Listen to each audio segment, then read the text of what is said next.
Okay, let's truly unpack this. Today we're embarking on a really profound deep dive into material that can genuinely reshape your perspective. Jay Shetty's Think Like a Monk. Now you might be thinking, a monk mindset in my modern, chaotic, endlessly busy life. And if that thought crossed your mind, well, you're exactly the listener this deep dive is crafted for. Yeah, it sounds almost contradictory, doesn't it? Monk life versus modern life. Exactly. Right. But Shetty presents this incredibly compelling idea that timeless wisdom isn't just for ancient texts or, remote monasteries. It can be a direct, practical shortcut to clarity, peace, and purpose. Especially when we're feeling adrift. Totally. Adrift in this sea of confusion and distraction that we all swim in.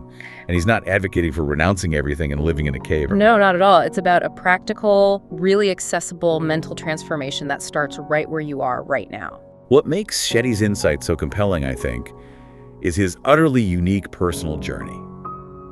Just imagine this. One moment, he's navigating the vibrant, bustling streets of London, interning at a high-flying finance firm. Right, living that life. Living that life, spending evenings in lively bars and steakhouses with friends, chasing what society typically defines as success. The next, he trades his suits for saffron robes in a peaceful ashram in Mumbai. Wow, that's quite a shift. It's a huge shift. Meditating for hours on end, immersing himself in ancient scriptures, sleeping on the floor. He committed 4 intensive years to that monastic life. 4 years is a serious commitment. It really is. And then, crucially, he came back. He re-entered the modern world, not as some kind of recluse, but specifically to share these very principles. Which is key. He didn't just stay there. Exactly. His journey powerfully proves that these insights aren't just for a select spiritual few, but universally applicable to anyone grappling with modern life's challenges. So our mission today is to extract the most important, actionable nuggets from this incredibly rich source, giving you those surprising aha moments and concrete, practical steps to integrate this profound wisdom into your own life, starting today. What's truly fascinating here, and what Shetty really drives home right from the outset, is this core premise that monks aren't, born into this profound way of life. Right. They choose to transform themselves. Jay Shetty himself talks about meeting monks who were once biologists or former circus trainers. Circus trainers, really? Yeah, successful finance professionals, even people who played in rock bands. They grew up in cities and towns, often with backgrounds remarkably similar to yours, to mine. That makes it feel much more achievable. Totally. It instantly strips away any mystique, making the monk mindset feel incredibly accessible, not something reserved for, an esoteric few behind monastery walls. It's fundamentally about a mental and emotional shift, not primarily a physical one. Got it. So it's internal. Exactly. And Shetty draws this critical distinction, which really forms the central metaphor of his whole philosophy. The difference between what he calls the monk mind and the monkey mind. Okay, monkey mind. I think I know that one. Yeah, you probably do. Think of the monkey mind as that chattering, restless, easily distracted part of us. It's reactive, easily overwhelmed by external stuff. It constantly complains, compares, criticizes. Sounds familiar. It overthinks every single decision, procrastinates on the important things, and relentlessly chases short-term gratification. It's demanding, often pretty self-centered, and it just amplifies our fears. Leading to that frantic, multitasking feel. Precisely. Multitasking without ever achieving true focus. It's that relentless inner critic, and frankly, the gossip column all rolled into one. Okay, so that's the monkey mind. What's the alternative? The monk mind. Exactly. In stark contrast, the monk mind is focused. It's deeply intentional, fully conscious, compassionate, and inherently collaborative. Okay. It's the part of us that actually analyzes problems rather than just reacting to them, articulates thoughts clearly, and consistently seeks long-term gain over just fleeting pleasure. More discipline, more commitment. Right. It's disciplined, committed, proactively works on breaking down negative patterns, practices self-care, not for vanity, but actually for the purpose of serving others better. Ah, interesting distinction. Yeah. And it's single tasks with intense focus. It controls energy wisely, relentlessly seeks self-control and mastery, and above all, looks for genuine meaning and solutions rather than just constant distractions. So the insight isn't just labeling thoughts. No, exactly. It's recognizing that the monkey mind isn't who you fundamentally are. It's a state you can intentionally shift out of. That's empowering. It really is. That distinction empowers you because you realize you have an inner off-ramp, so to speak, to clarity and peace, an inherent capacity to choose stillness. So this deep dive isn't about becoming an ascetic. Right. It's about cultivating that calm, that stillness, and that profound peace right where you are in your life. It's kind of a quiet rebellion against the constant noise, a radical detachment from unhelpful patterns. A rediscovery. Yeah, a rediscovery of your true purpose and a path to a life remarkably free of all that draining stuff. Yeah. Ego, envy, lust, anxiety, anger, bitterness, all that baggage we carry. That distinction between the monkey mind and monk mind is so foundational.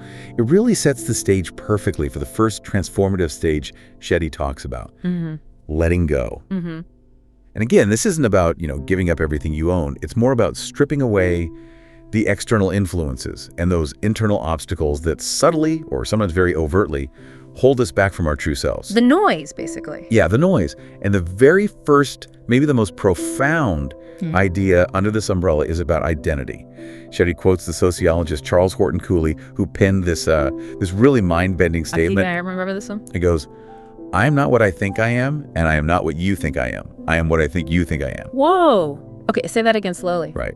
I am not what I think I am. Okay. And I am not what you think I am. Got it. I am what I think you think I am. Ah, okay. It's about perception of perception. Exactly.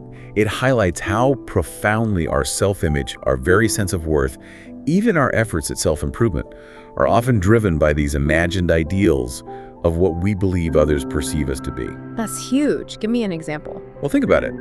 Maybe we chase certain levels of wealth, not just for security, but because we think society equates wealth with success, and we want others to think we're successful. Right. Or how we dress, or what we post online. Totally.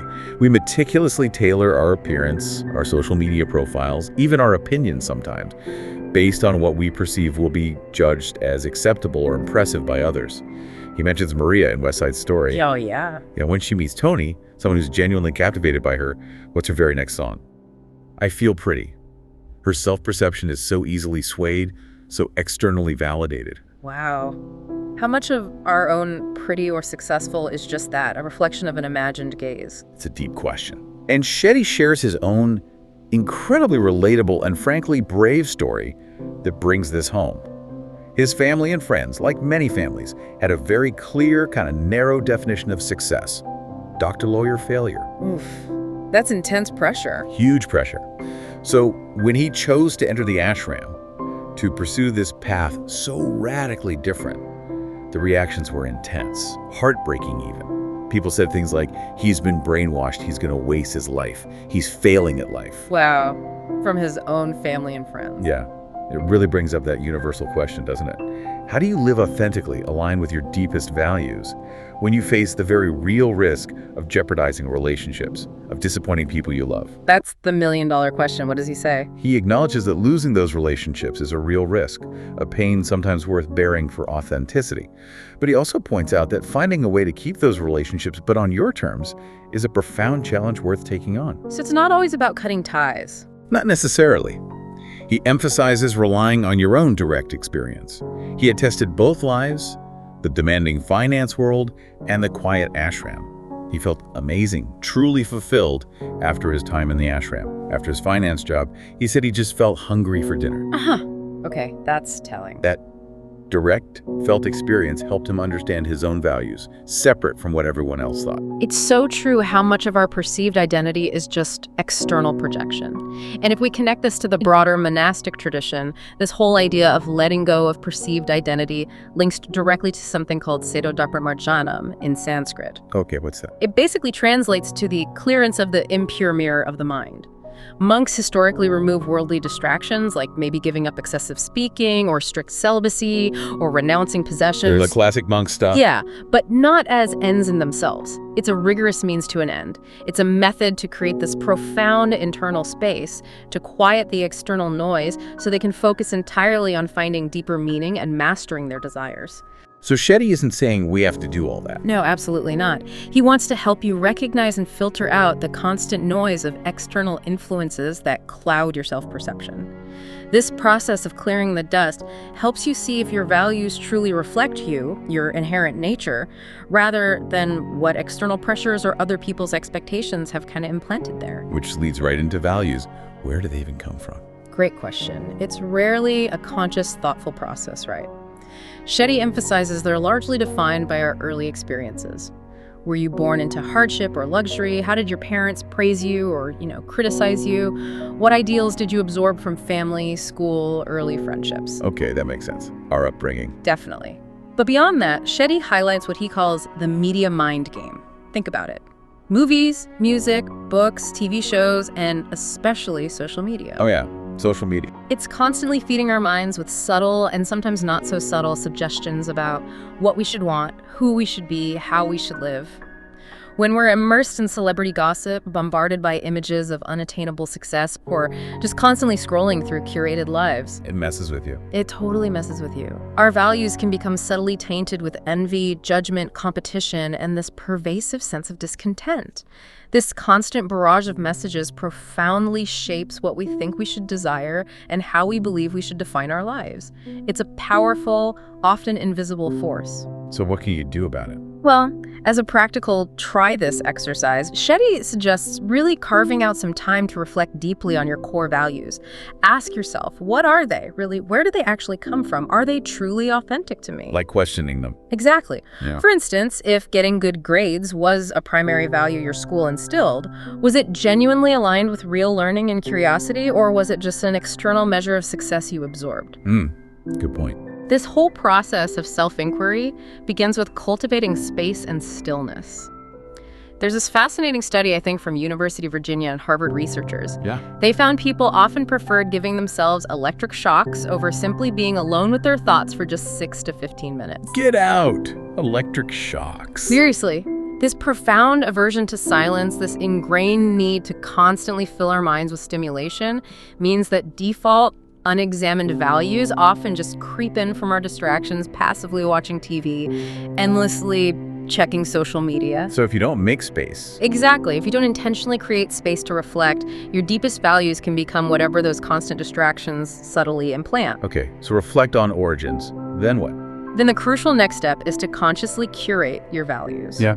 Shetty differentiates between what he calls higher values, things like fearlessness, purity of mind, gratitude, service, acceptance, which he argues elevate us toward true happiness and meaning. And happiness isn't the value itself. Right, that's a key point. Happiness and success in this framework are presented as rewards of living by these higher values, not as values themselves to be directly chased. Interesting. And lower values. Yeah, on the flip side, there are lower values. Fewer in number, maybe greed, lust, anger, ego, illusion, envy, but incredibly powerful, and they can readily overtake our lives. So how do you choose? Shetty uses the rhythm of nature as a beautiful metaphor. Trees shed their leaves, reptiles shed their skin. This natural purging serves as a powerful reminder for us to release false values and create space for stillness and clarity. Let things go. Exactly. Every single choice we make, from big life decisions down to small arguments, is ultimately driven by an underlying set of values. If things repeatedly don't work out in your life, it's often worth revisiting the values that drove those decisions. Makes sense. So another practical try this for you. Reflect on maybe your 3 best and 3 worst choices in life, and then try to identify the core values that truly underpinned each of them. You might be surprised what comes up. That sounds revealing. Okay, what else in letting go? Finally, in this process, we come to the importance of filtering what Shetty calls OEO's opinions, expectations, and obligations from others. OEOs. The goal isn't to become a hermit, right? Blocking out the world indefinitely isn't practical or desirable. It's about learning how to engage with it consciously. How? Shetty wisely advises asking yourself, what qualities do I truly admire in others? These qualities, he notes, are often a mirror reflecting your own true values, serving as internal landmarks. Okay. See your values in others. Precisely. And when you're not alone, actively surround yourself with people whose values genuinely align with yours, a community that reflects the future you deeply desire. He highlights a compelling 20-year study from Massachusetts. Yeah? It revealed that both happiness and depression can literally spread through social circles. If a close friend within a mile becomes happier, your own chance of happiness increases by a significant 25%. Wow. That's measurable impact. It really is. So Shetty offers a companion audit exercise. He encourages you to list the people you spend the most time with and the values you genuinely share to truly assess that alignment. A reality check for your social circle. Totally. And this brings us full circle back to that fundamental question. Is this dust or is it me? Are your thoughts and actions authentically aligned with your chosen, curated values, or are they merely reflections of what others have selected for you? Clearing that dust allows you to truly see yourself from within, free from the projections of the outside world. That deep dive into filtering external influences and aligning with core values is incredibly insightful. It feels like clearing the path, doesn't it? It really does, creating space. Yeah. Now, let's transition to another significant obstacle we all grapple with, the pervasive influence of negativity. Shetty recounts a very human, very vivid experience when he was back in the modern world, interning at that finance firm. Back in the real world. Right. He describes being at a lunch, surrounded by colleagues, and the conversation inevitably turned to gossip about a peer, a guy named Gabe. Someone whispered, "He's sinking fast." Oof. Office gossip. Classic. Totally classic. And immediately, Shetty flashes back to a pivotal class he took in the ashram, vividly titled Cancers of the Mind. Comparing, complaining, criticizing. Wow, cancers of the mind. That's intense framing. It is. And the exercise from that class was deceptively simple, yet profoundly challenging. For every single criticism you spoke or even thought about someone, Oh boy. you had to then write down 10 good things about that person. 10. That sounds incredibly hard. He recounts how incredibly hard it was even living in close quarters with other monks, where petty annoyances could easily escalate. He jokes about them rating each other's snores like motorcycles. Okay, I can picture that. But the deep insight he gained from that relentless exercise was undeniable. Every person is fundamentally more good than bad. That's a powerful realization. It is. And then he realized profoundly that this applied to himself too. When he was overly self-critical, he saw that he also possessed a wealth of positive qualities that balanced his perceived weaknesses. It's a feedback loop. Exactly. A powerful, self-reinforcing feedback loop. When we choose to criticize others, we can't help but notice the flaws and perceived badness within ourselves.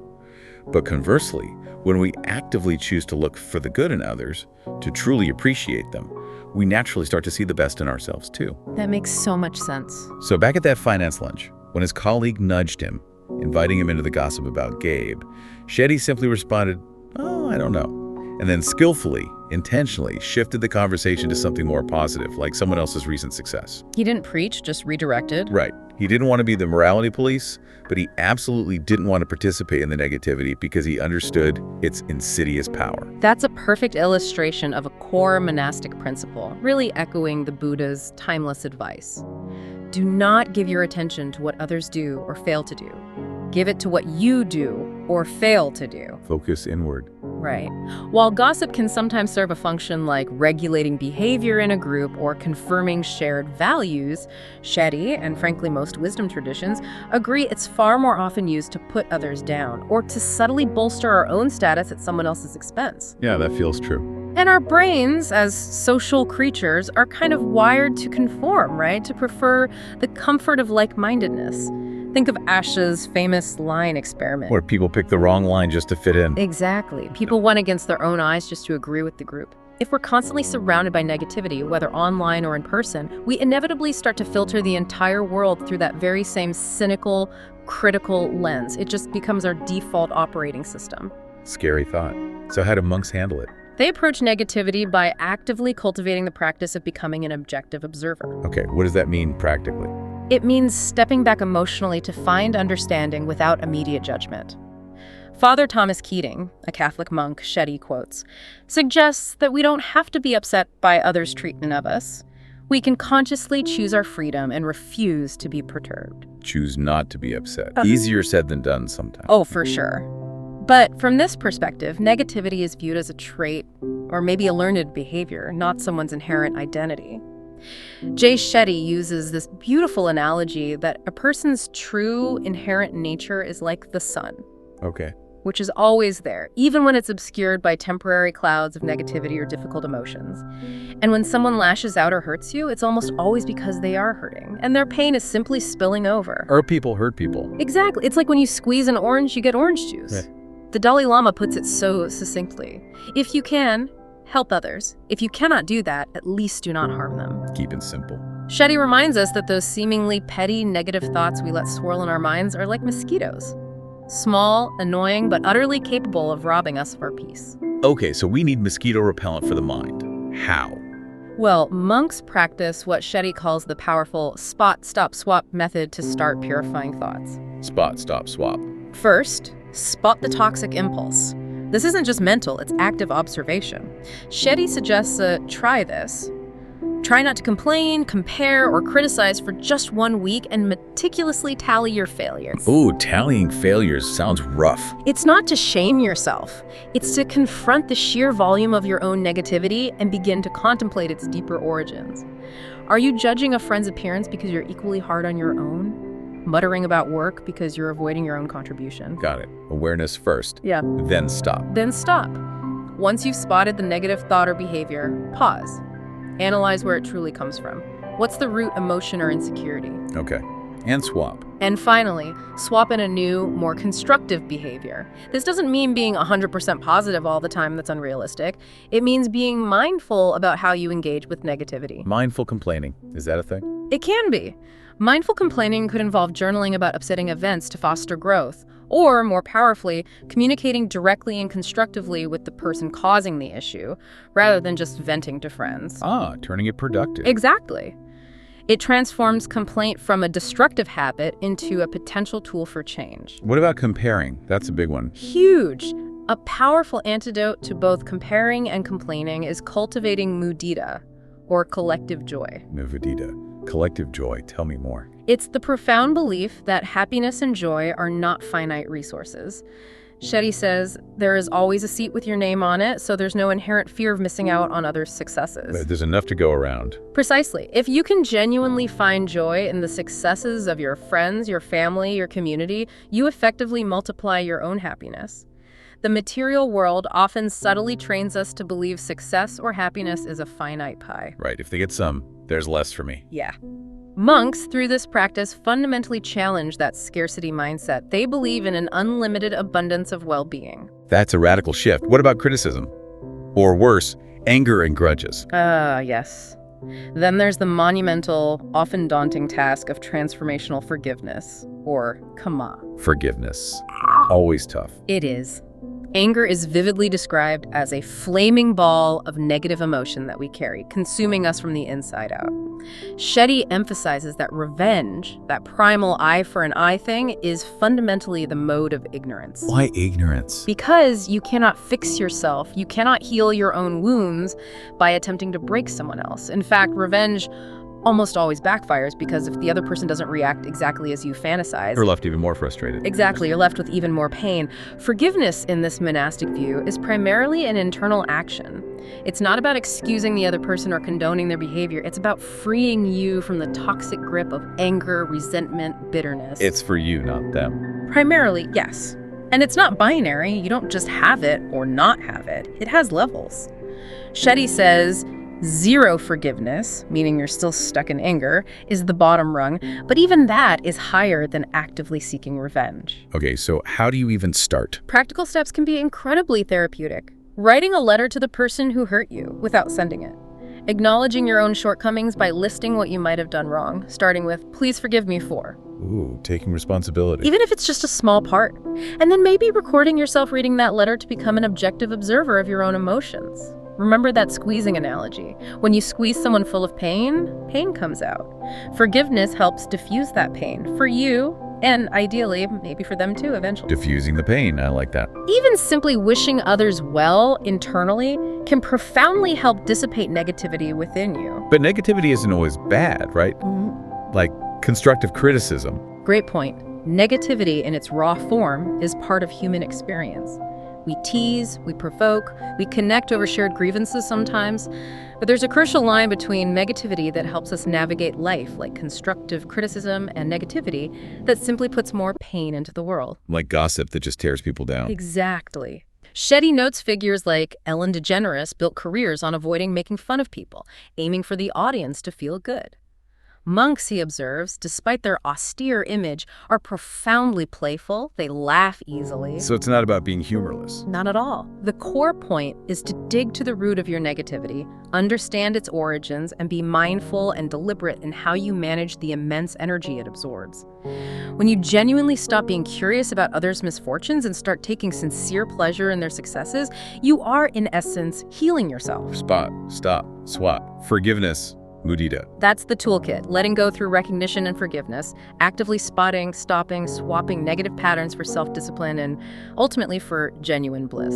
That deep dive into taming negativity is incredibly insightful. It really makes you reconsider how much internal energy we just waste on it sometimes. Totally. It's draining. Yeah. Now, let's talk about something that many of us grapple with on a daily, often unconscious basis: fear. Shetty shares a profoundly personal anecdote about a meditation experience where he uncovered what he describes as his deepest root fear. Yes, this was powerful. He recounts going deeper and deeper into his consciousness, past the surface noise, continually asking himself, what am I really scared of deep down? Flickers of surface fears started popping up. Fear of exams, fear of getting into trouble at school, all stemming from worrying what his parents or friends would think. The usual suspects. Right. Then it went even deeper, connecting to his childhood fear around his parents not getting along and his constant, exhausting attempts to mediate their marriage, perpetually asking himself, how can I please both of them? Wow, that's a heavy burden for a kid. Immense. That's when it hit him, like a tidal wave. I'm afraid that I can't make my parents happy. He describes it as a visceral, full-body aha moment, like his head suddenly popping up for air after being submerged for years. That illustrates how deep these fears can run, often unconsciously. Absolutely, and how influential they are. That visceral experience of uncovering a root fear is so critical because Shetty masterfully reframes fear. He doesn't see it as just a problem to be avoided or suppressed. Which is what most of us do. Right. He sees it as a brilliant internal guardian that stands ready to warn you of hazards and guide you through risky situations. A guardian. Interesting. Yeah. The challenge is that we often notice fear's warning, that knot in the stomach, the racing heart, but we ignore its deeper guidance, missing precious opportunities for growth. We feel the symptom, but miss the message. Exactly. Our brains, as neuroscientists like Lisa Feldman Barrett explain, are constantly predicting, endlessly guessing what will happen next based on past experiences. This incredible predictive power can unfortunately lead to the physiological stress response. Fight or flight. Yeah, fight, flight, or freeze, where our body can't differentiate between a truly real immediate threat, like, say, being 8,000 feet up a mountain in VR, Right. and an imagined one, like obsessively thinking about your upcoming taxes or a difficult conversation. Too many of these high-alert, fear-driven states, Shetty explains, lead to chronic stress hormones flooding our system. Which is bad for our health. Definitely. Detrimental effects on immune systems, sleep quality, even the body's ability to heal. But isn't some stress good? Like meeting a deadline. Good point. And this is a key insight. Studies consistently show that successfully dealing with intermittent stressors like managing a daunting work project, navigating a big move, overcoming public speaking by directly approaching them head-on, actually contributes to better overall health and a greater sense of accomplishment. So facing challenges makes you stronger, literally. In a way, yes. When you actively deal with fear and hardship, when you step into discomfort with intention, you begin to realize just how incredibly capable you are. This process fundamentally builds confidence and fosters greater objectivity. Okay. But often our reaction isn't so productive. True. Shetty identifies 4 common, often unproductive, emotional reactions to fear: panic, freeze, run away, or bury it. All of these, he argues, fundamentally distract us from using fear productively as a guide. So how do you change that perception? It requires consciously recognizing your habitual reaction patterns. He shared a poignant example of a client, a highly successful attorney consumed by the fear of leaving her high-paying job. Yeah. By intimately examining her fear, truly sitting with it, she realized it was less about job security and more about a deep-seated fear of failure and being perceived as less than. The root fear again. Exactly. By understanding this root, she gained the profound empowerment to explore genuinely new, fulfilling career paths. So getting intimate with fear, what's the core principle here? The central liberating idea is beautifully simple, yet profoundly transformative. The cause of fear. Attachment. The cure for fear. Detachment. Attachment causes fear. How? Well, when we talk about emotions, we often say, I am angry, or I am afraid, right? We merge our identity with the passing emotion. Yeah, use normal. But Shetty suggests a powerful linguistic and mental shift. I feel angry, or I feel afraid. This subtle change immediately separates the fleeting emotion from your core identity, creating crucial space for examination and choice. I feel afraid, not I am afraid. Okay. Attachment, which Shetty links directly to the monkey mind, is our ingrained need to own and control things, whether those are abstract ideas about ourselves, material possessions, or even our relationships. Wanting things to stay the same, basically. Pretty much. The monk mind, through consistent practice, cultivates detachment. This is the profound realization that everything, even our beloved families and cherished homes, is ultimately borrowed for a time. Borrowed. That sounds a bit bleak. It might sound bleak initially, but think about it. Clinging desperately to these temporary things, Shetty explains, imbues them with immense power over us. They become constant sources of pain, anxiety, and fear when they inevitably change or are lost. Because nothing lasts forever. Right. Accepting impermanence, he argues, leads not to apathy, but actually to a soaring sense of gratitude for the gift of borrowing these things for a time, and ultimately a profound sense of freedom. Freedom from the fear of loss. Exactly. He shares a compelling example of a man who lost his job, initially consumed by fear for his family's future, but by consciously slowing down, actively seeking clarity, he reframed the situation. How? He realized he hadn't just lost a job, he had profoundly gained time to be truly present with his kids, help with homework, look for a better, more aligned job. Shifting perspective. Totally. This powerful reframing channeled his energy positively, transforming perceived loss into tangible opportunity. Time became a form of wealth. That's great in hindsight, but hard in the moment. Absolutely. It's incredibly hard to feel gratitude in the raw moment of hardship. But Shetty suggests that the more we actively practice looking back and finding gratitude for past challenges, even small ones, the more we reprogram our brains. Practice makes perfect. Or at least better. Something like that. This consistent practice reduces the intensity of fear when new hardships inevitably arise, equipping us with resilience. So don't deny fear. Definitely not. Denying fear, pretending it doesn't exist, only allows problems to fester and grow within us. Actively facing fear, walking directly into it, is what makes us fundamentally stronger and wiser. Like in the Bhagavad Gita. Exactly. The Gita begins with this profound lesson.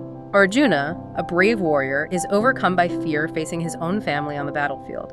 But instead of running, he faces it and, crucially, asks for help and guidance. He doesn't pretend he's not scared. No. This pivotal moment signifies a shift from being controlled by fear to deeply understanding it. As the author Chuck Palahniuk wrote, "What you run from only stays with you longer. Find what you're afraid of most and go live there." Wow. It is. But it's about transforming your relationship with fear. By consciously reprogramming fear to be a neutral signal, an indicator of opportunity, or a guide to your attachments, you can look past the smoke and mirrors your monkey mind creates. Identify the attachment. Practice detachment. Yes, and fostering genuine detachment doesn't make you uncaring. It leads to greater freedom and deeper enjoyment of life as it is. And when we consciously channel the energy that fear once consumed, directing it instead towards service, toward helping others, we dramatically diminish our fear of not having enough, finding ourselves happier and more profoundly fulfilled. That reframing of fear as a guide and the whole concept of detachment is incredibly liberating. It makes you pause and think about all the other invisible drivers steering our lives, doesn't it? It really does. The hidden currents. Yeah, and that perfectly brings us to the monk's profound focus on intentions, the fundamental why behind every single want. The motivation underneath. Exactly. Shetty vividly describes this moment that absolutely blew his mind in the ashram. A senior monk asked him if he wanted to study scripture because it was an impressive achievement. Like a badge of honor. Right, something to put on a spiritual resume, so to speak. Or if he genuinely desired the experience of the process of having studied it, the learning, the deep contemplation, the unfolding of wisdom itself. Outcome versus process, that's a huge distinction. It was completely new for him. This seemingly subtle difference, desiring an outcome versus desiring the inherent experience of the process, challenged his entire understanding of motivation. He realized how much he'd previously chased external achievement without truly valuing the journey. That profound question about intention goes right to the heart of why we do anything at all. The Hindu philosopher Bhaktivinoda Thakura eloquently describes 4 fundamental motivations that subtly or overtly shape every single choice we make. 4 motivations. Okay, what are they? Fear, desire, duty, and love. Okay, fear first. We just talked about that. Right. As we explored, fear serves as a useful warning flare, motivating short-term, urgent actions like frantically getting organized to avoid being fired or cramming for an exam to avoid failing. When not good long-term. Exactly. Shetty emphasizes it's utterly unsustainable for long-term motivation. It leads to frantic, desperate states or maybe paralyzing inaction where we can't take calculated risks or evaluate situations objectively. It keeps us stuck, reactive. Okay. Number 2, desire. Second is desire, which Shetty calls the Maya of success. Maya meaning illusion, basically. The illusion of success. Yeah, this is the relentless chasing of personal gratification, often manifested through material goals. The $1 million home, financial freedom, the amazing Instagram-worthy wedding. For most people in the modern world, these external markers are fundamentally equated with success. That sounds like the default setting for many.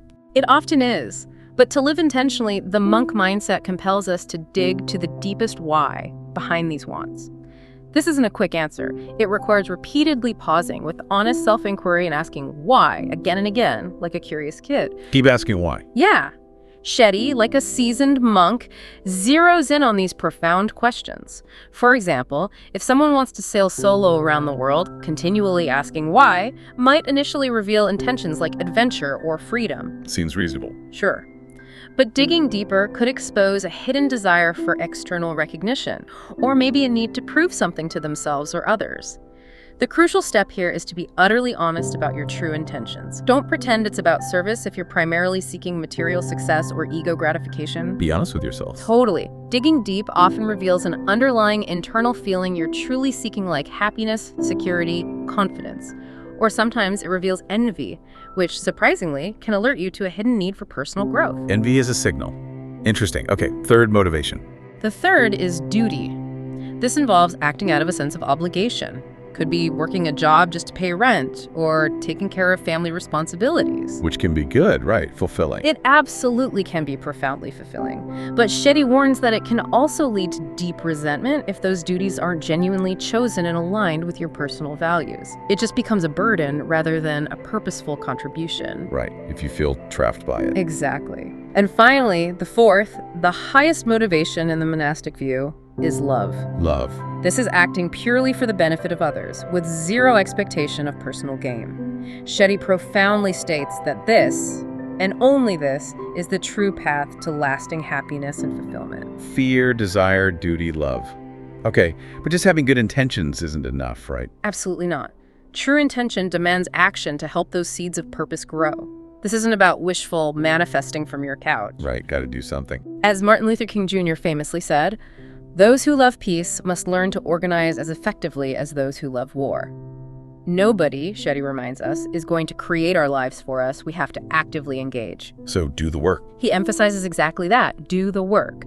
This means not just focusing on the desired outcome, but truly considering the effort required for it. And more importantly, asking, will the work itself, the daily grind, the challenges, the learning, bring you a genuine sense of fulfillment, even if you don't succeed quickly or perhaps ever? Value the process itself. Yes. The monk mind shifts the focus to the inherent value and satisfaction derived from the process, not solely the external result. How do you keep that front of mind? Well, as a powerful try this exercise, Shetty suggests adding 2 B's to your usual to-dos. 2 B's. Yeah. So alongside your task lists, research jobs, plan dates, finish presentation, add desired states of being that align with your deepest goals. To be disciplined, to be focused, to be passionate, to be calm, to be understanding. Reminding yourself how you want to show up. Exactly. It serves as a constant, gentle reminder to live up to the values and the internal person that drives those external goals. Resilience, Shetty notes, stems directly from clear intention. Failure simply means finding another route, another creative solution. It's not the end of the road. Not at all. True satisfaction comes from believing in the inherent value of what you do, regardless of immediate external recognition. There can be multiple, equally valid paths to the same profound intention, like helping the earth through environmental law or through sustainable fashion. Leading with clear intention opens up all those diverse options for you. But are intentions always pure? Great question. Shetty also delves into what he calls cloudy or multifaceted intentions. It's a nuanced point. Not all intentions are purely altruistic, and that's okay. Like doing charity work partly because it feels good, Exactly. A charitable act might be 88% motivated by wanting to help, 8% by wanting to feel good, and 4% by the fun of the activity. There's nothing inherently wrong with this blend, but the less pure the intention, the less likely it is to bring true, lasting happiness, even if it brings external success. So the why affects the depth of fulfillment. Precisely. When people achieve what they thought they wanted, the high-paying job, the perfect relationship, but find themselves profoundly unhappy, it's almost always because they pursued it with the wrong, unexamined intention. So it comes back to looking within. Always. Living intentionally means consciously stepping back from purely external goals, letting go of outward definitions of success, and consistently looking within to your deepest why. Practices like breathwork, for example, are natural ways to support this internal alignment, helping you live at your own pace and truly understand your unique intentional path. That exploration of intention, the why behind the want, really shifts your perspective on pretty much everything you do. It really does. It changes the game. And having done that crucial work of letting go, of stripping away the external noise and clarifying our intentions, we naturally move into the second transformative phase, Shetty outlines, growing. The next step. He emphasizes that the ascetic practices of monk life, the shaved heads, the simple robes, the renunciation, they weren't ends in themselves. Right, they were tools. Exactly. Yeah. They were rigorous means to an end, to create an internal space, to open the mind, to prepare for profound growth. So this section pivots directly to finding and passionately pursuing your true purpose, your inner calling, known in many traditions as Dharma. Dharma, a big concept. Yeah. He recounts a key ashram experience, rotating through various chores, cooking, cleaning, gardening, even caring for cows. Not exactly glamorous work. Not always. But the point wasn't to become a specialist in any one area. It was to cultivate a profound sense of willingness and flexibility. The underlying idea was to see society and humanity as intricate organs of a single body. All parts working together. Right. All equal, all necessary, all working in harmonious concert. This holistic perspective, though requiring effort, helped him see all activities, no matter how mundane, as equally vital and purposeful. This concept of Dharma presents a powerful, almost countercultural idea to our modern, often hyper-specialized society, doesn't it? How so? Well, while our default societal focus tends to be on identifying and strengthening our weaknesses, think remedial classes, or focusing on a poor performance review. Right, fix what's broken. Monks actively lean into building their innate strength.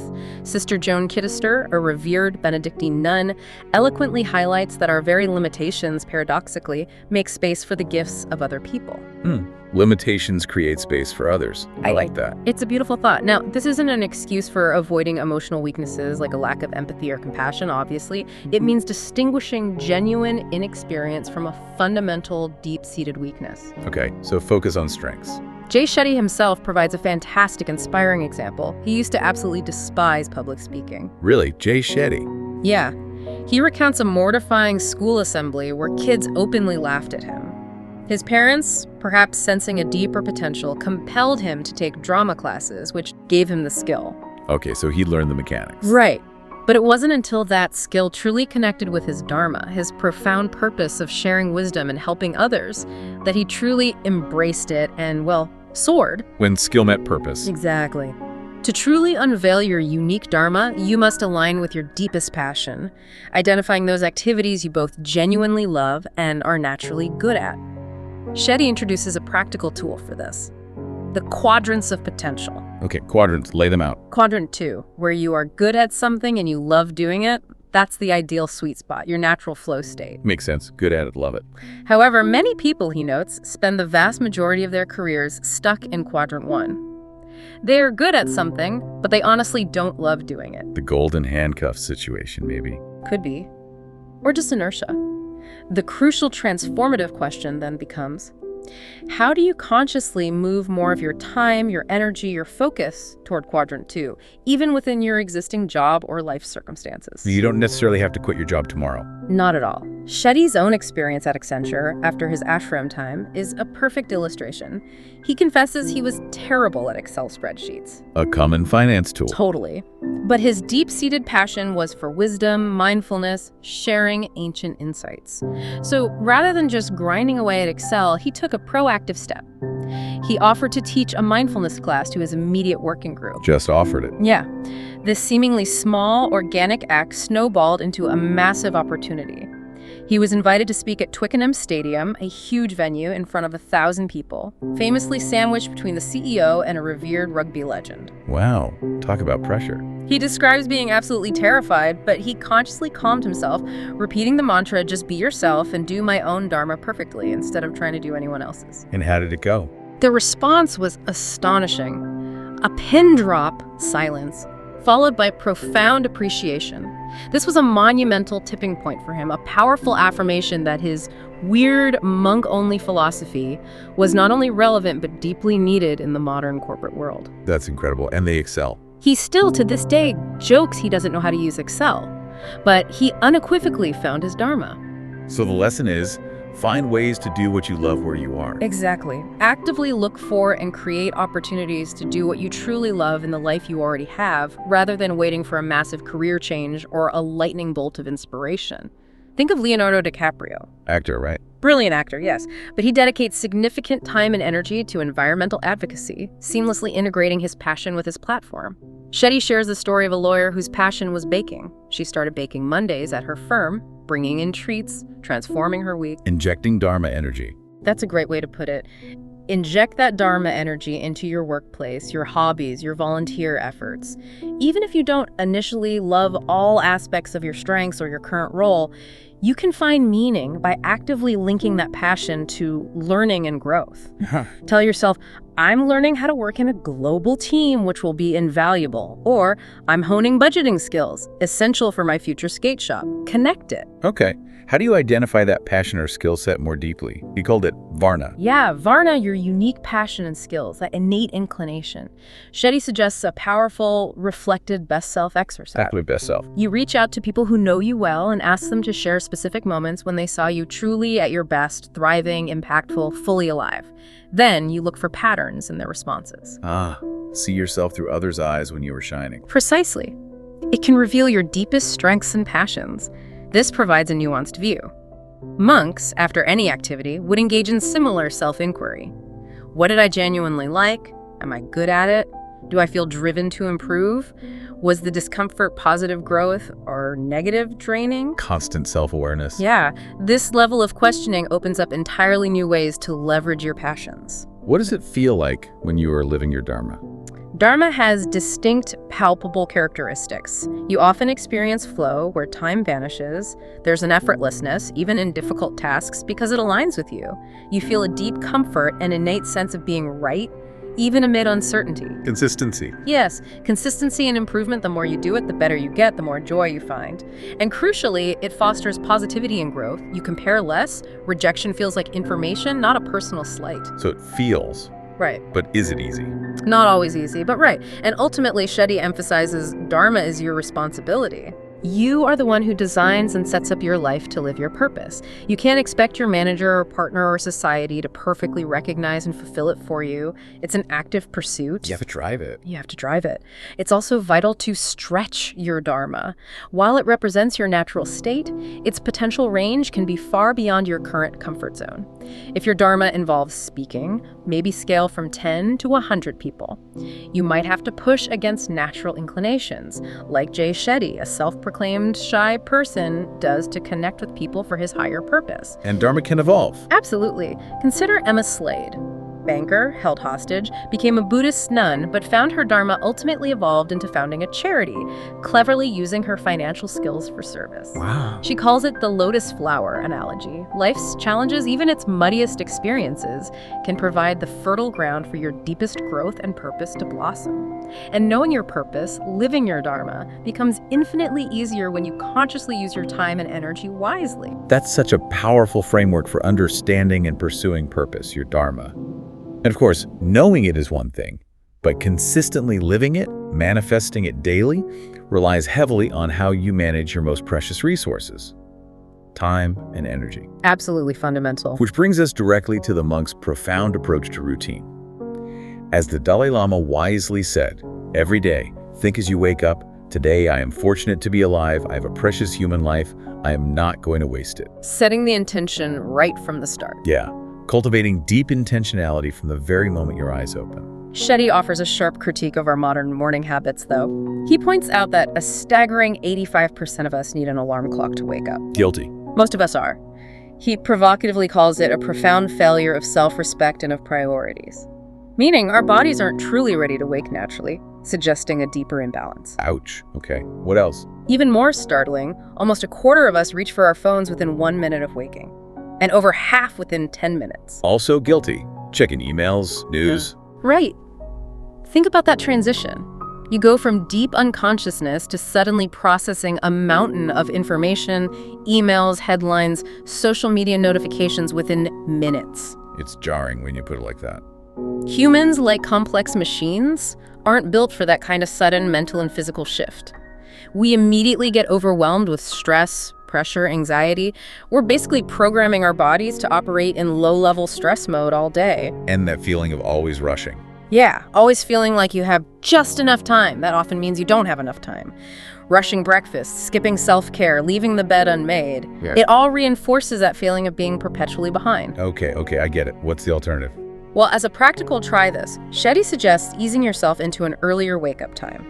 Don't try to jump 2 hours overnight. Small steps. Start with just 15-minute increments. Use a gentle, natural alarm sound. Keep the lighting low. And most importantly, for those bonus minutes you've gained, absolutely no phone. No phone first thing. That's tough. It is, but crucial. This undisturbed time allows your brain to gradually, calmly transition from sleep to wakefulness, setting a much more peaceful, intentional tone for the day. He offers a memorable acronym for designing your morning routine, TIME. TIME.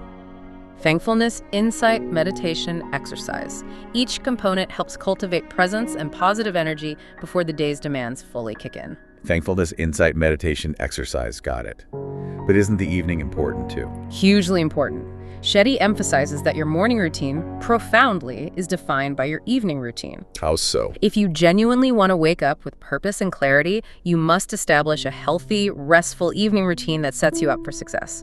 Simple, powerful habits. Setting your alarm the night before, preparing clothes. Reducing morning decisions. Exactly. Maybe even adopting a uniform idea like the monk's robes to reduce daily decisions. Establishing consistent patterns.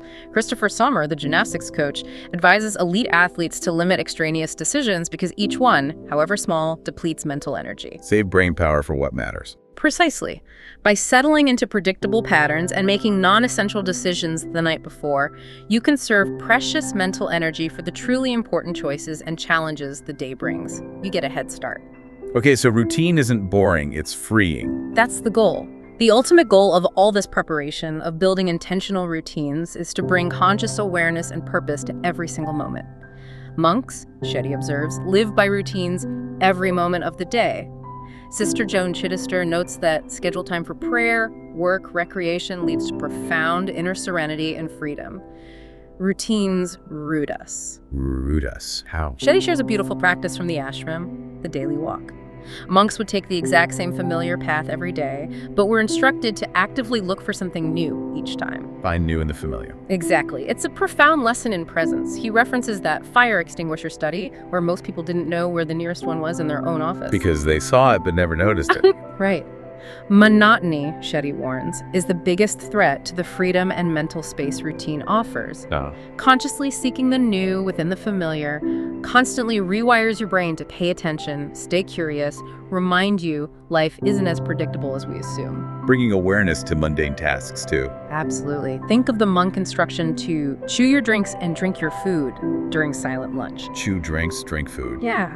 Consciously grinding solids into liquid, savoring textures, truly experiencing each sip, bringing full, undivided awareness to consumption. The Zen monk Thich Nhat Hanh famously said if he can't wash dishes joyfully, fully present, he won't be able to truly enjoy his dessert or tea either. Wow. Connects everything. He captures the essence. Each thought, each action in the sunlight of awareness becomes sacred. That Zen koan, before enlightenment, chop wood, carry water, after enlightenment, chop wood, carry water, perfectly encapsulates embracing daily chores with complete presence. Because when you're fully present, you realize you won't ever have another opportunity exactly like that moment. Makes every moment count. The ancient Indian poet Kalidasa said, "Today well lived makes every yesterday a dream of happiness, and every tomorrow a vision of hope." Beautiful. What about our physical environment? Also crucial and often overlooked. Shetty highlights consciously designing your environment. Do you truly thrive in busy spaces or solitude? Cozy nooks or spacious libraries? This self-awareness isn't just comfort, it directly serves your dharma-informing job choices where you live, even dates. And sound, you mentioned sound design. Yes, sound design your life. The modern world is incredibly loud, a constant cacophony.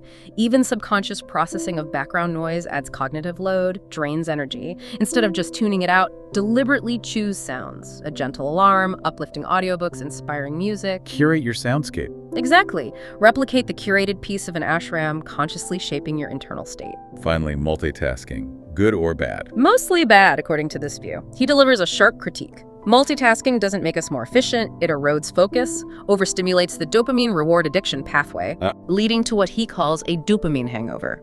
That exhausted, depleted feeling after frantically jumping between tasks without ever truly settling. I know that feeling. In contrast, immersive experiences, deep meditation, focused work, creative pursuits like painting, are profoundly productive and inherently feel better, more fulfilling. So single tasking is key. Yes. While a 5-minute meditation is a good start, Shetty argues they often achieve little deep transformation. He passionately recommends immersive experiences, an hour class, a day retreat, to truly fall in love with mindfulness. Get a deep taste first. Right. Once you've had that deep taste, he says, even shorter daily practices become exponentially more powerful. As he playfully suggests, maybe you and meditation could use a romantic getaway. That concept of designing your life, especially around mindful routines and prioritizing single tasking, feels incredibly powerful. Necessary even in our constantly distracted world. It really is about reclaiming focus. Yeah. And it brings us, quite naturally, to what is perhaps the ultimate inner frontier, mastering your own mind. Shetty shares a very human, very relatable story about a pilgrimage he undertook in South India. The muddy shower story. That's the one. After a long, arduous, frankly, foul-smelling train ride, he desperately needed a shower before morning meditation. But the shower was a daunting 20-minute walk away through deep, squelching mud. Ugh, not ideal. Not at all. He vividly describes fighting his inner voice, that pervasive monkey mind, arguing, what's the point? You'll just get dirty again on the way back. Just skip it. The voice of resistance. Totally. This constant internal battle, from seemingly insignificant choices like getting out of bed right now, to profoundly impactful ones like ending a relationship, it's something we all face daily. That internal struggle is indeed universal, a continuous dialogue. Think about it. Humans have, approximately 70,000 thoughts daily? 70,000. Wow. Yeah. Yet Shetty points out that on average, only about 3 seconds of our waking time are actually spent fully in the present moment. Our brains are relentlessly predicting, drawing on past experiences, anticipating the future, creating narratives. Always busy. Always. The ancient Buddhist text, the Samyutta Nikaya, aptly describes the mind as a restless monkey, swinging aimlessly between thought branches, often leading to unnecessary fears, anxieties, negativity, chronic stress. The monkey mind again. It keeps showing up. Yeah. A senior monk once shared with Shetty the timeless Cherokee story of the two wolves. No, I think I know this one. An elder tells his grandson of two competing wolves dwelling within everyone, one representing anger, envy, insecurity, ego, the other peace, love, compassion, humility. The grandson asks, which wolf wins? And the elder says, The one you feed. simple but profound. How do we feed them? Shetty explains, by what we read and hear, by who we spend time with, by what we do with our time, by where we focus our energy and attention. The Bhagavad Gita smartly warns that for one who fails to conquer their mind, it becomes their greatest enemy. It can work against you. Absolutely. There's even science backing this. Studies show recalling unethical actions can make people feel physically heavier, a non-metaphorical weight of bad decisions. Even procrastination is fundamentally a conflict between our should self, what we know we ought to do, and our want self, what we desire in the moment. The internal battle. Yeah. Shetty candidly recounts his own pre-monk mind, full of risky choices, unhealthy habits, constant comparison, inability to apologize, pervasive anger. He wasn't always calm and centered. Far from it, by his own account. The Upanishads offer a beautiful analogy. The charioteer's dilemma. Okay, the chariot again. Imagine a chariot. The chariot is your body. The horses are your 5 senses: sight, sound, smell, taste, touch. The reins holding the horses are your mind. And the charioteer's steering is your intellect. Got it. Body, senses, mind, intellect. In an untrained state, Shetty explains, the charioteer intellect is essentially asleep at the wheel. The wild horses, senses, control the reins, mind, leading to impulsivity, chasing fleeting pleasures, a chaotic journey. So the senses run wild. Pretty much. To master the senses, one must first calm them to quiet the mind. Shaolin monks, through rigorous regimes, demonstrate extreme sensory control, balancing on swords, breaking bricks. We don't need that level, presumably. No, probably not. But the principle applies. Our lives are governed by what we see, hear, smell, touch, taste. The monkey mind is reactive, like falling down a YouTube rabbit hole, driven by whatever catches its attention. Okay. And the monk mind? The monk mind is proactive. Your intellect, the awakened charioteer, consciously steers your senses away from problematic stimuli, like pulling the horses away from tempting but dangerous grass. Shetty emphasizes self-control is the greatest power, training the mind for balance, equanimity. Meditation? Meditation is vital, non-negotiable for regulating sensory input and building a conscious relationship between your child, monkey mind, and your adult monk mind, like a nurturing parent-child dynamic in self-discipline. It's about not teasing your own senses, not setting yourself up to fail. Makes sense. What about the subconscious? The stubborn subconscious. Another formidable challenge. Shetty uses the analogy of an alarm clock ringing relentlessly on a holiday because it's programmed. Right, autopilot. Exactly. Our subconscious, a vast reservoir of ingrained habits and beliefs, follows programmed, often unchosen patterns unless we actively, intentionally reprogram it. Think of the Joshua Bell experiment. The violinist in the subway. Yeah. A world-class violinist busking during rush hour, largely ignored by commuters on autopilot. It powerfully shows how much we miss beauty, connection when we're in default mode. Are not really present. Often not. As Einstein supposedly said, insanity is doing the same thing again and again, expecting different results. Our subconscious is often stuck in a loop, reinforcing negative beliefs like, you're not good enough. The journey of change, Shetty argues, begins with consciously choosing your internal words, your self-talk. Okay, so how do we actively invest in the conscious mind? First, crucially, remember, you are not your thoughts. I feel angry is profoundly different from I am angry. This distinction creates vital space for choice. Shetty says past pain often persists precisely because it's trying to teach us to change. Pain as a teacher. Yes, we need to consciously reframe our thinking. Our intellect, unchecked, often tells us all we do wrong, rarely acknowledging what we do right. Shetty offers 3 primary rides to happiness: learning, progressing, achieving. Learning, progressing, achieving. So reframe self-criticism as progress. Instead of I messed up, think you are working on it, you are improving. Amplify your progress. If you wake up early 2 days out of 7, celebrate those 2 days. Don't dwell on the 5 you missed. Focus on the positive steps. Use positive direction. Transform I can't do this into I can do this by shifting to a solution-oriented, proactive mindset. Make a habit of learning one new thing daily, however small, to build consistent self-esteem. And learn to scale your problems. Don't assign every minor annoyance a 10 rating compared to the profound pain of losing a loved one. Brings perspective instantly. Scaling problems, that's useful. What about when the mind is just racing? Then you need to slow it down. When anxious and racing, a powerful technique is writing down every single thought for 15 minutes. Krista McGray, that client terrified of flying, found relief blogging about her fears and listing reasons she should fly, gaining objective perspective. Get it out of your head. Exactly. Speaking thoughts into your phone and transcribing them can also help you become an objective observer. Repeating a simple mantra like, make my mind my friend, can quiet the default mode network, that incessant background chatter. And talk to yourself kindly. Yes, a deeply impactful, try this. Make a conscious effort to talk to yourself like a friend. Reword harsh, negative thoughts into supportive questions or encouraging statements. Imagine talking to a loved one facing the same challenge. Find a new vocabulary that matches the feelings you want to live by. Be your own best friend, essentially. Essentially. And finally, a core principle: stay present. As Father Richard Rohr says, all spiritual teaching is about how to be present to the moment. Be here now. Don't waste precious energy on regret about the past or worry about the future. Actively choose to be here now. Gently guide your mind back by asking simple, grounding questions. What is truly missing from this moment? What is genuinely unpleasant about today? What, if anything, would I like to change about this very second? Grounding in the present. Differentiates real-time experience from mental constructs. The past is the road traveled. The future is opportunity. But both are only meaningful in the context of your present reality. And this leads back to detachment. The cure for fear. Right. Shetty says it's not that you own nothing, but that nothing should own you. True strength is being close to everything, possessions, relationships, ideas, without being consumed or defined by them. It's a constant process, not a destination. How do monks practice detachment? Those austerities. Yeah, monastic austerities, fasting, silence, cold showers are essentially detachment boot camps, designed to disconnect you from limiting ideas, strengthen intellect, build tolerance for discomfort, see through the illusion of need.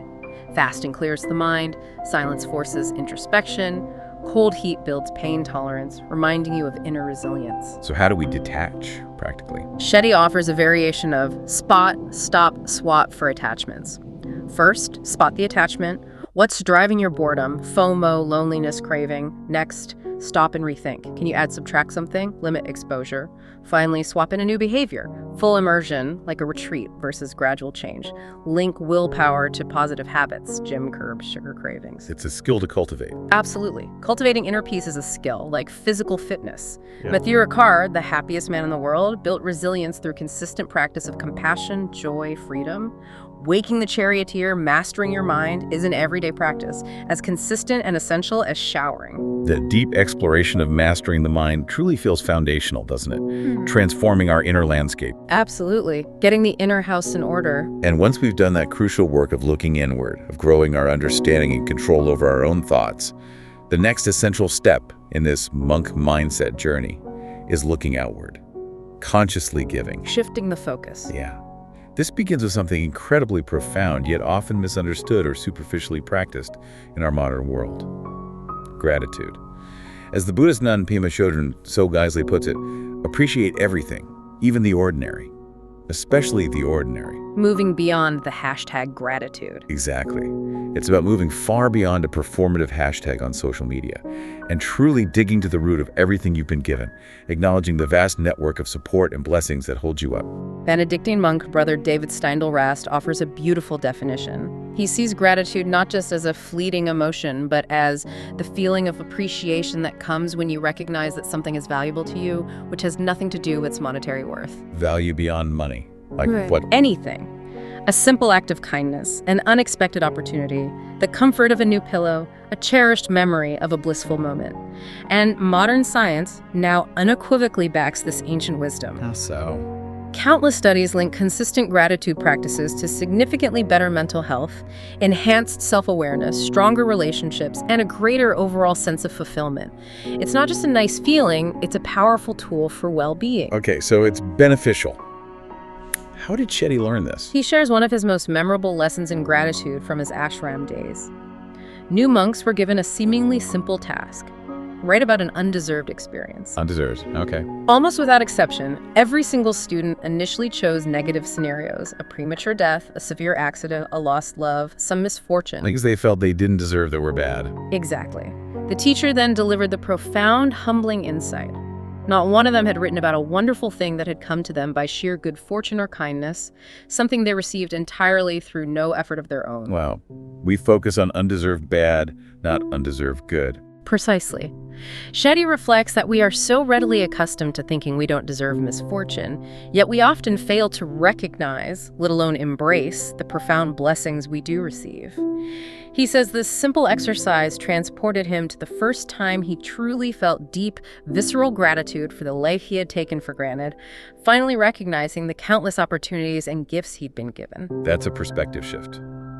Any modern examples? Brian Acton, the co-founder of WhatsApp, provides a fantastic real-world example after being rejected for jobs by both Twitter and Facebook. Ouch. Double rejection. Yeah.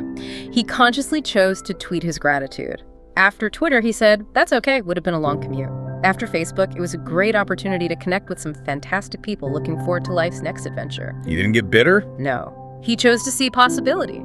Later, of course, Facebook bought WhatsApp for a staggering $19 billion. Shetty notes, when something doesn't go your way, instead of falling into despair, try consciously telling yourself, there's more for me out there. Redirects the energy. Immediately. Toward a future full of possibility.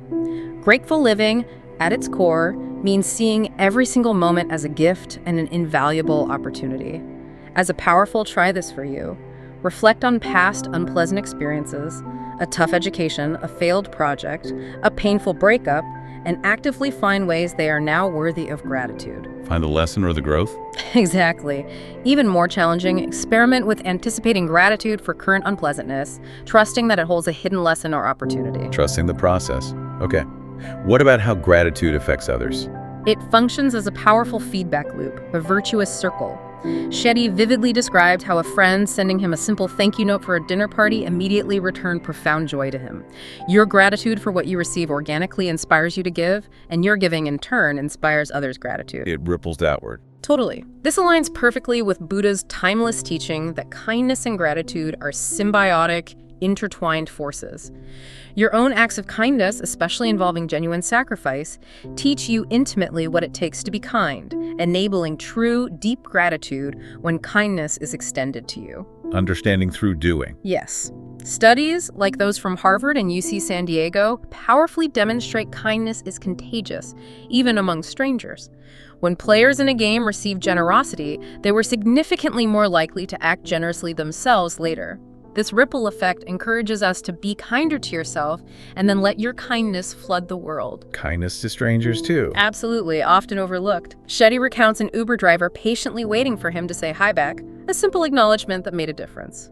A Chicago study found commuters starting conversations with strangers despite fearing awkwardness consistently reported more positive journeys. Connecting helps. Connecting creates opportunities for gratitude.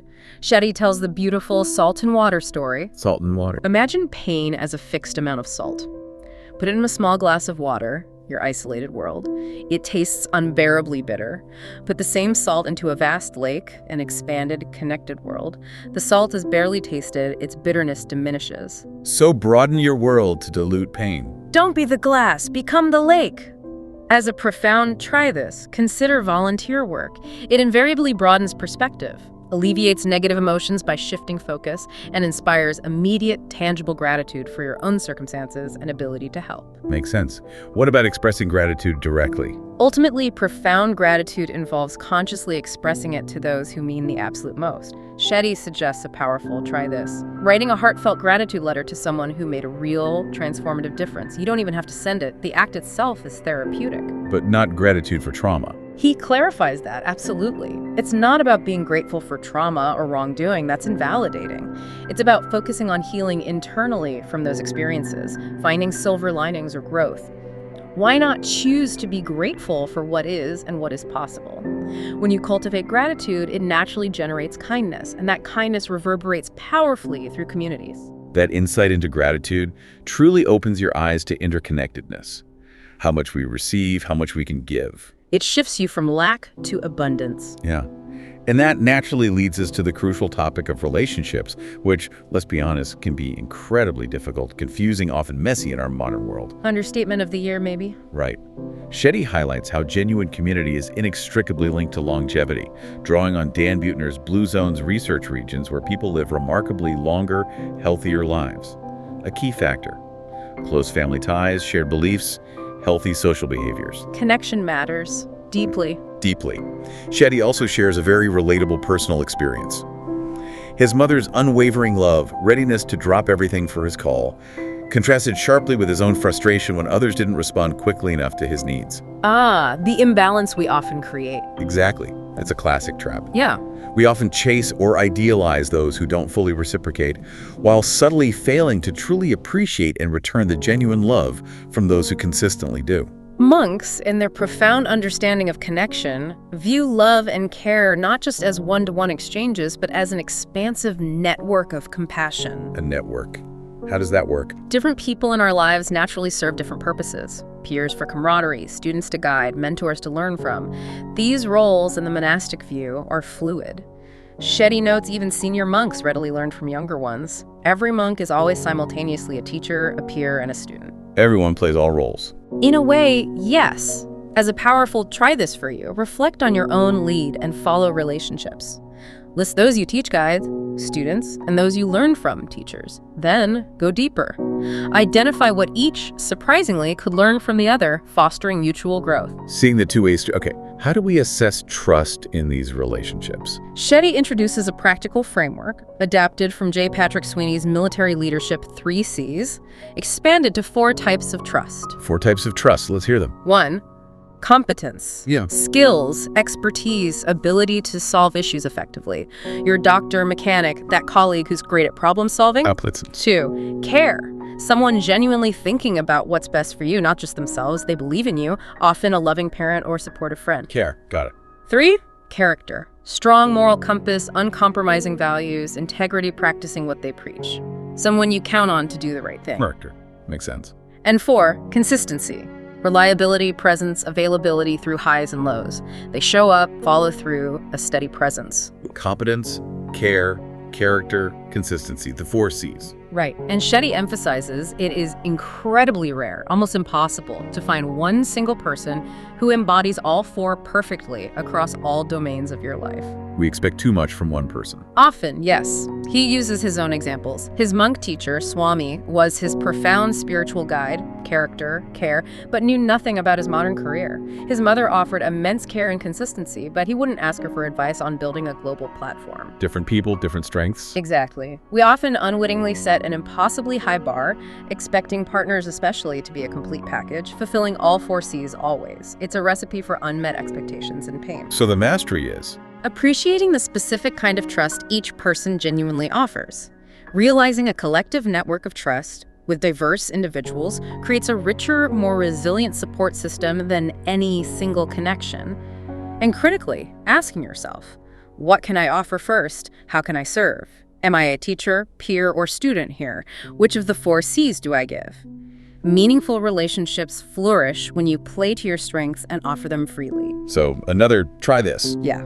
Pick 3 diverse people in your life, family, friend, colleague. Identify which of the 4 C's they consistently bring, and then genuinely acknowledge and be grateful for that specific contribution.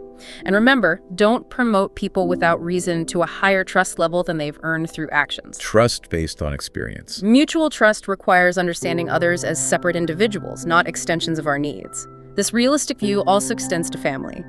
Part of growth is accepting limitations of family of origin, sometimes loving them from a healthy distance to protect yourself. And building chosen family.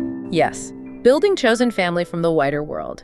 Entering new communities offers a clean slate. Gandhi said, "The golden way is to be friends with the world and regard the whole human family as one."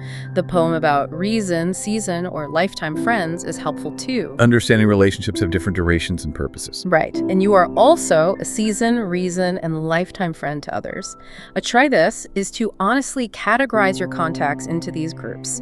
Assess balance. See where you can give more or adjust expectations. Acknowledges people change, and trust should match experience, not blind faith. Okay, what about romantic love specifically? Shetty shares insight from his celibacy period.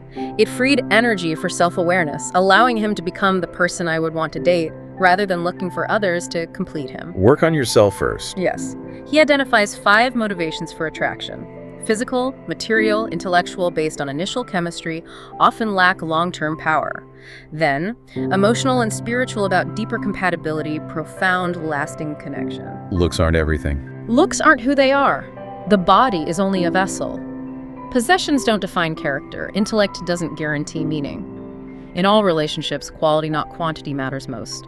Especially time with loved ones. Monks say, nobody asked how long you'd meditated, they asked how deep you'd gone. Bring full presence. How do you build that quality connection? The Upadesamatta describes 6 loving exchanges: giving, receiving thoughtful gifts, intention over object, sharing deepest thoughts, asking meaningful questions, respectfully receiving, food, hospitality, making clear, kind requests. A powerful try this for communication. Reflect on complaints about loved ones. Dig to the root. Apogee, lack of conversation might be lack of appreciation support. Then articulate needs clearly without criticism. Be clear about needs and readiness for love. The Harvard Grant study found love reliably predicted life quality. Thich Nhat Hanh advises loving understanding self before others. Shetty's story meeting his wife Roddy illustrates this. Seeing her in a charity context revealed more than dating profiles. Anyone can be their online profile for a 1-hour date. You need to unpack your own bags, come ready to give, not to solve problems or fill holes. Nobody completes you. How do you keep love alive long term?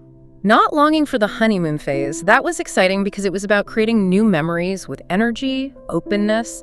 Love lives through continued learning, growth together. 3 ways. Okay. 1, find new in the old. like the monk walk. Consciously seek new details and familiar routines. Candlelit dinner at home, reading aloud, neighborhood walk, spotting new things. Cute. 2, find new ways to spend time together, like Arthur Aaron's study. New exciting activities, escape rooms, learning a skill, skydiving. Play with shared, positive fear transforms it. And 3, 3, serve together, perhaps most profound. Collective projects, charity events, feeding homeless, building something. Jay Shetty's most bonding experiences were collaborative projects. Connecting for a higher purpose adds meaning, builds shared gratitude. what about healing from breakups? Compassionate question meditation. Ask, what were your hopes? What did you lose? Is disappointment tied to who they were or who you wanted them to be? Explore to find the root pain. Learn from it. Set realistic expectations, identify what you want and need to work on. Believe in your worth. Value doesn't depend on someone else's appreciation. Build community. And crucially, wait before dating again. Don't rebound or revenge date. Heal past pain to avoid repeating it. Find yourself in the heartbreak. Use it as a catalyst for growth. That comprehensive look at cultivating meaningful relationships really brings this monastic wisdom right into the fabric of our daily lives. It's very practical. Grounded in reality, definitely. And flowing naturally from that place of deep connection and understanding, we arrive at what Shetty calls the highest purpose, service, right, Seva? This concept might initially feel daunting or even resistant in our already busy, often self-focused lives. But Shetty's monk begging journey, anecdote, profoundly illustrates its essence and transformative power. The journey where they started with nothing? Exactly. He describes how, as new monks, starting with absolutely nothing, their initial instinct was often pure selfishness, hoarding what little provisions they received. By the second week, they began to understand they could earn provisions by actively helping villagers, realizing they had their effort to give. Shifting from taking to contributing. Yes, but it was by the final week, when they were well-fed and secure, that something deeper clicked. They noticed they were still wealthier than many in the village. The elderly, children, disabled not in material possessions, but because they had their strength, health, capability to give. Wealth is capacity, not just stuff. Precisely. This profound realization that even when you have nothing else, you have your capacity to serve, highlights the core truth that selflessness heals the self. That's powerful. Selflessness heals the self. Shetty emphasizes that profound truth. He posits that everything in nature inherently serves. The ancient Vedic text, the Srimad Bhagavatam, beautifully states, "Look at these fortunate trees. They live solely for the benefit of others." To truly align with the fundamental rhythm of the universe, we too must serve. Serve to align with nature. How? He introduces the concept of yukta viraga from Rupa Goswami, meaning doing everything for a higher purpose. Think purpose-driven ownership. Okay. It doesn't mean throwing away your smartphone or car. It's consciously asking, is this device, this possession, serving my higher purpose? Am I using it to connect, create, learn, help others? Or is it just another distraction, burden, chain? It's the monk's guide to using the modern world without being consumed by it. Using things intentionally for good. Exactly. Nelson Mandela believed people are born to love, taught to hate. Monks fundamentally believe we are born to serve. It's our innate inclination. Born to serve. Any examples? Sean Korn, the world-renowned yoga teacher, provides a compelling modern example. She consciously pivoted her platform from traditional studios to serving incredibly at-risk communities, sexually exploited kids, addicts, homeless through breathwork and meditation, co-founding Off the Mat Into the World. Wow. Using her skills differently. And she openly states she gains far more than she gives, highlighting that those who face their own darkness are often the greatest, most compassionate teachers. Service benefits the giver too. Immensely. This is the essence of the service mindset, Seva. The Bhagavad Gita describes sattvic giving as giving purely because it is right to give, without any thought of return or personal gain. Monks are fundamentally motivated by selfless service, whether small, daily ways helping each other wake up or large projects. Like the meal program? Yeah, Shetty recounts the Anamrita program, providing over 1 million nutritious meals daily to underprivileged children in India. Serving kheer, a sweet rice pudding, to these children, whose profound joy humbled him deeply, solidified his understanding even though he initially disliked cooking. Finding purpose even in disliked tasks through service. Monk water cooler talk, he muses, isn't about promotions, but have you served today? For us listeners, the questions become, how does this action serve a broader purpose? How am I actively serving people around me, family, friends, community? How can I use my unique talents? Like Emma Slade, the banker nun, using financial skills for charity. Service spreads contagiously, too, you mentioned. It does. As a practical, try this. Extend your radius of care, list 4 to 6 people you'd drop everything for, and then actively, consciously act on that care. Shetty notes the profound truth that those with less often give more due to exposure to hardship, reliance on others, greater empathy. Like Oprah Winfrey, he challenges us. Who is wealthier, the one with money or the one who serves? Wealth redefined. Intent matters too. Crucial. Serve with conscious intention. Even for monks leaving the monastery, the intention to serve humanity remains the higher goal, even if it means marriage or a different career. Don't expect return. True service doesn't expect or even want anything back. And importantly, serve within your dharma. Use your existing skills for service. Yes.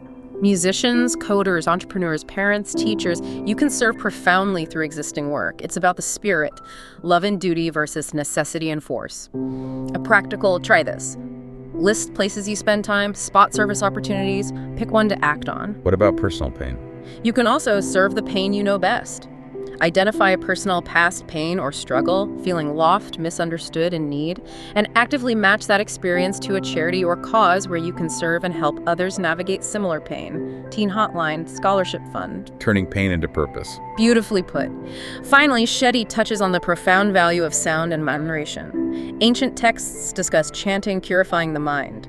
Tesla spoke of the universe in terms of energy, frequency, vibration. Modern brain research explores healing power of rituals like drumming, singing, mantras like or Loka samasta sukhino bhavantu, may all beings everywhere be happy and free, serve as profound reminders of interconnectedness and commitment to collective well-being, a literal way to infuse actions with highest intention. Hashtag outro. Wow, what an extraordinary journey we've embarked upon today. We've taken a truly profound deep dive into Think Like a Monk, meticulously navigating the core principles Jay Shetty distills. It covers so much ground. It really does. From his transformative time in the ashram and his unique experience back in the modern world. We started by understanding the monk mindset not as an escape, but as a vibrant path of liberation. Right, liberation within your current life. From there, we explored the crucial, courageous art of letting go, stripping away false identities, taming those insidious cancers of the mind like negativity, reframing fear from obstacle to guide, and aligning every action with our truest intentions. It's a whole clearing process. Then we moved into the vibrant growth phase, discovering how to identify and live our unique purpose or dharma, harness time and energy through mindful routines, and ultimately master our minds to become our own best friends, our inner charioteers. Building the inner foundation. And finally, we explore the outward ripple of giving, cultivating profound gratitude, deepening relationships through understanding and realistic expectations, and embracing selfless service as the highest, most fulfilling purpose. Connecting outwards from that strong core. The core liberating message, as Shetty so eloquently puts it, is this: the externals will never be perfect, and the goal isn't perfection. Life is not going to go your way. You have to go your way and take life with you. Love that. Take life with you. The incredible, empowering part is that the tools for this profound transformation are already right there within you. In your head, your heart, your hands. And here's where it gets really interesting, a final thought to carry with you. This raises an important question, one that a student once earnestly posed to their spiritual teacher. He asked, I am fully committed to my dharma, my spiritual path. How long will it take me to attain enlightenment? The big question. What did the teacher say? Without missing a beat, the teacher simply replied, 10 years. 10 years. Okay. Impatient, the student pressed, but what if I work very, very hard? What if I dedicate myself to practicing 10 or even more hours every single day? Then how long? Trying to fast-track enlightenment. Exactly. This time, the teacher paused, a slight smile maybe, and then said 20 years. Longer. Why? The profound insight here, as Shetty explains, is that the very idea that the student was looking to rush his work, to speed through the process, was evidence in itself that he had those extra 10 years to learn to truly embody the practice. Wanting to rush proves you're not ready. Precisely. This anecdote perfectly encapsulates the monastic understanding of brahmacharya, the Sanskrit word for monk, which profoundly means both student and right use of energy. Student and right use of energy. Interesting link. The monk mindset fully acknowledges that the highest, most enlightened use of your energy is to perpetually remain a student.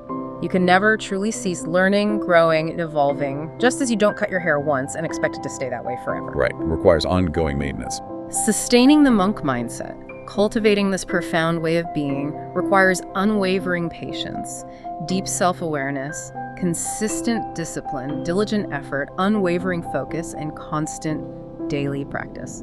It's an unfolding journey, not a static destination. Always a student. Always. So, as you reflect on this deep dive into Think Like a Monk, consider this provocative thought. How will you ultimately be remembered? What will you consciously choose to leave behind? Heavy questions. They are. Ultimately, the contemplation of death, not morbidly, but as a finite horizon, can be the greatest reflection point. By imagining our end, embracing mortality, we are profoundly compelled to value the precious time we have and to spend our energy thoughtfully, intentionally, purposefully. Makes the present more valuable. Immensely. The ultimate challenge, Shetty reminds us, is to consciously, consistently strive to leave people and places better and happier than you found them. This isn't a task you complete, it's an unending practice demanding patience, self-awareness, discipline, diligence, focus, constant practice.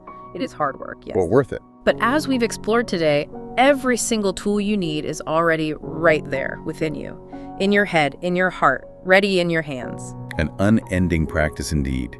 We encourage you to truly reflect on these powerful insights and, more importantly, to perhaps begin to apply some of the actionable steps we've shared today in your own life. Thank you so much for joining us on the Deep Dive. We sincerely hope this conversation serves as a catalyst on your path to greater peace, profound purpose, and authentic joy.